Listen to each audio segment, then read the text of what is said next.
Welcome to our channel. Today we how to activate YouTube Kids on Chromecast step by step clearly. To activate YouTube Kids on Chromecast, start by ensuring your Chromecast device is set up and connected to the same Wi-Fi network as your mobile device. Next, make sure you have the YouTube Kids app installed on your smartphone or tablet. Open the YouTube Kids app on your device. Once the app is open, sign in with your Google account if prompted. After signing in, select the desired profile for the child you want to use. Now, look for the cast icon at the top right corner of the screen. Tap on the cast icon to see available devices. Select your Chromecast device from the list of available devices. Once connected, you will see a confirmation that you are casting to your Chromecast. You can now browse content within the YouTube Kids app. Select a video you want to watch. The video will start playing on your TV through the Chromecast. To control the playback, you can use your mobile device as a remote. If you want to stop casting, tap the cast icon again and select Disconnect. You have now successfully activated YouTube Kids on your Chromecast.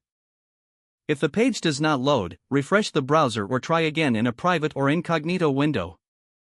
Make sure you are using the correct email address, then retype it carefully to avoid small typos.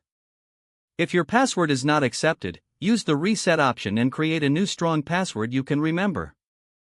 Check your spam folder for verification or security emails, then complete any requested confirmation steps. Enable two-factor authentication if available to improve account security and reduce unauthorized access risk. After signing in, review your profile details so your contact information and settings are accurate and current. If you see an error message, note it down and try again after restarting your device and internet connection. Log out when you finish, especially on shared devices, to keep your account and payment information secure. If the page does not load, refresh the browser or try again in a private or incognito window. Make sure you are using the correct email address, then retype it carefully to avoid small typos. If your password is not accepted, use the reset option and create a new strong password you can remember. Check your spam folder for verification or security emails, then complete any requested confirmation steps. Enable two-factor authentication if available to improve account security and reduce unauthorized access risk. After signing in, review your profile details so your contact information and settings are accurate and current.